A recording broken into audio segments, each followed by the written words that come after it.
Good morning. I am Erica Shane Carteciano. Today we're going to talk about the history of Philippines. Let's start with the discovery of Philippines by the West and Revolution.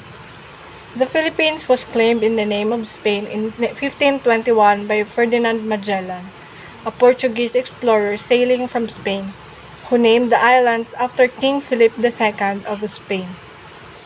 They were then called Las Filipinas. By the 1830s, Spanish culture and thought had penetrated into Filipino culture to the extent that the Filipino people began thinking about liberation from Spain. The government of Spain developed Filipino agriculture to the point that it was self-sufficient. After some attempts at independence and an equal number of atrocities on the part of Spain, Filipino nationalists began to speak out. One of the most famous of the time was Jose Rizal. He studied medicine at the University of Santo Tomas in the Philippines and at the University of Madrid. Rizal wrote two important novels that portrayed the abuses of Spanish rule. Although the books were banned, they were smuggled into the Philippines and widely read. On the night of his execution on December 30, 1896, Rizal proclaimed that Philippines the pearl of the Oriental Seas. His death is annually commemorated on December 30. Rizal's execution gave impetus or momentum to the revolution. Although the Filipino rebels, led by Emilio Aguinaldo, did not want complete independence, the Spanish were not able to end the rebellion. In December 1897, negotiations with Spain resulted in the Pact of Biak na Bato. All of the rebels were granted amnesty and the leaders of the revolution returned in voluntary exile to Hong Kong. While in Hong Kong, Aguinaldo and his compatriots designed what is today the Philippine national flag.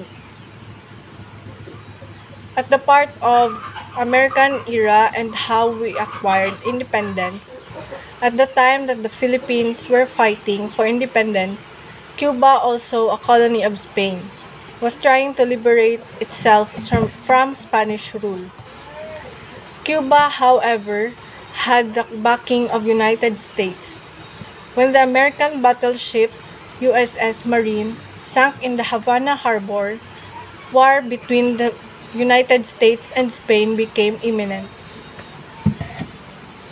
On April 25, 1898, the United States declared war on Spain and the commander of the U.S. Asiatic Squadron, Commodore George Dewey, was sent to engage the Spanish Navy in the Philippines. Dewey attacked the Spanish fleet on the morning of May 1, 1898, from his ship USS Olympia.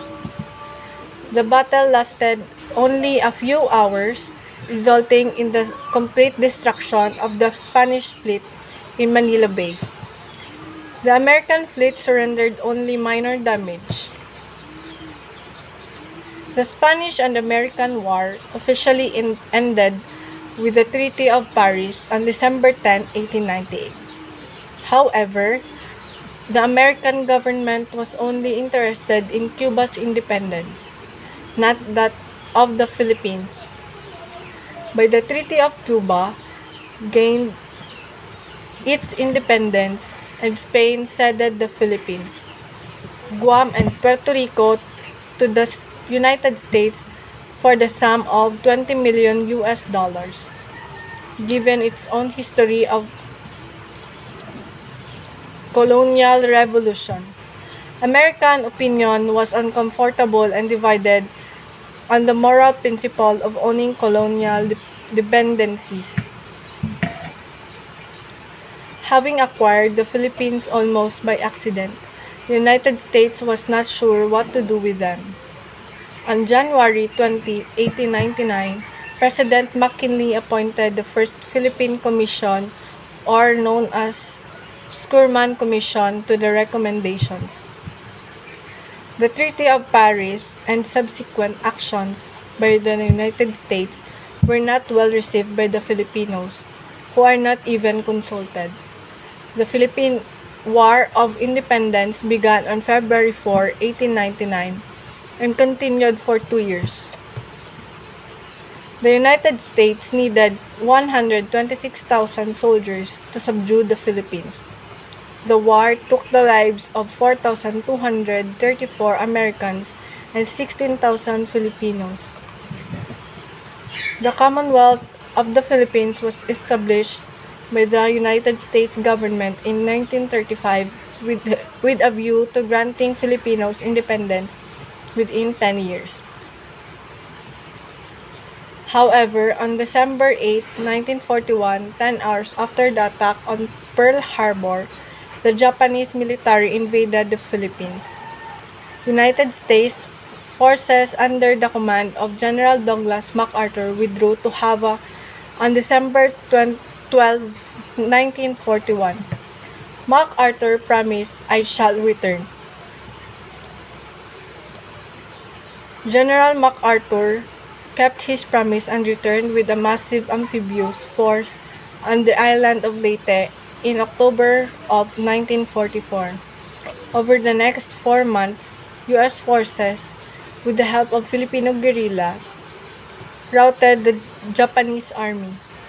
After the war, the United States restored the pre-war Commonwealth government by 1946. The Philippines had transformed from a Commonwealth to an independent republic. That's all for today. Once again, this is Erica Shane Carteciano. Thank you and have a great day.